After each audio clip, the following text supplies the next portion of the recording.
ధరణిని తీసుకుపోయి బంగాళాఖాతంలో వేస్తామన్నారు కాంగ్రెస్ సర్కార్ వచ్చినాక. అన్నట్టే ధరణిని తీసేసిండ్రు. దాని జాగల భూభారతి తీసుకొచ్చి భూగోళం బద్దలే అంత మార్పు తీసుకొచ్చిండ్రు.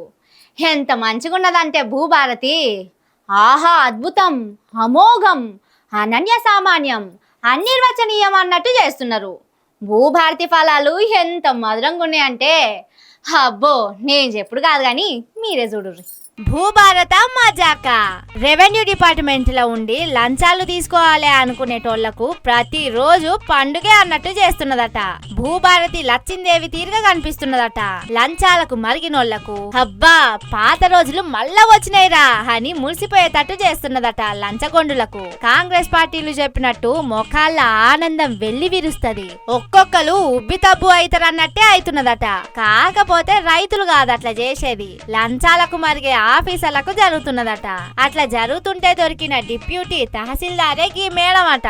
సిద్దిపేట జిల్లా ములుగు మండల ఆఫీస్ లో పనిచేసే భవానీ అనే deputy tahsildar Bhubharati pass book ఇచ్చేటానికి 2 లక్షల లంచం అడిగిందట. అన్ని పైసలు కట్టలేక ఏసీబోలకు చెప్తే ఇగో గిట్లా అప్పటికప్పుడే పట్టుకున్నారట. ఈసొంటి కళ్ళకు కనిపించిన లంచాలు కొన్ని అయితే బయటికి రాకుండా ఇంకెన్ని జరుగుతున్నాయో. అమాయక రైతులు ఎంత మంది ఈ లంచాలకు భూహారతి బలి అవుతున్నారో. ఎంతటి మార్పు తీసుకొచ్చిందో చూడుర్రి భూభారతి. ధరణితోని లంచాలే లేకుండా కేసీఆర్ చేస్తే అది ఏమంత మంచిగా లేదు, రైతులకు నష్టం చేస్తున్నదని భూభారతిని తీసుకొచ్చిండ్రు. బ్రహ్మాండమైన లాభాలను రైతులకు అందిస్తున్నారు. మస్తు గ్రేట్ కదా.